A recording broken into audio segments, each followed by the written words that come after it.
Angelina, you've both mentioned climate change and the ways in which the coming climate chaos is going to further exacerbate the already out of control challenges we have with internally displaced peoples, with international refugees around the world.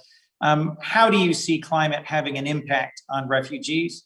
And how do you see your role as a leader among CEOs, a leader among celebrities, in using your voice and your responsibility to help us focus on climate and the ways in which climate change will exacerbate refugees as a challenge for our world?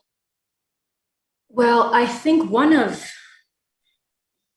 there's a lot of discussions of climate change and what will it be? When will we see that? We already know certain things are being damaged, right? We can see this melting or this happening. One of the most devastating examples of how climate change is already wreaking havoc, affecting and changing our world, and leading to a world in a way we have never ever seen this kind of the human suffering and the lack of resources, the pain, is that there are more people displaced from climate than almost anything else.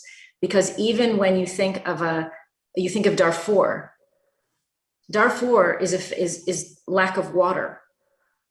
There are so many conflicts where it is the fight over the resources. It is the desperation grown from the desert expanding, from the lack of water, from the natural habitat of the tribal peoples being completely erased.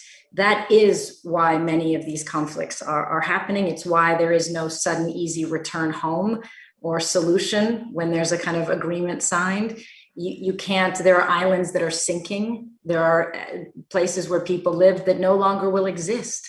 And there need to be new laws to protect those peoples, to understand that that's a different kind of refugee crisis. And we are already seeing it. It is what you're seeing. It's why the numbers are growing so rapidly. That and our lack of diplomatic solutions and political solutions to conflicts. But climate change is already displacing people. So I think to really sit with that and understand that these numbers are going to be multiplying quickly, and how that's going to affect every country and how that's going to affect the entire world and all of our relationships and our foreign policies, is to just take a very different look at this reality.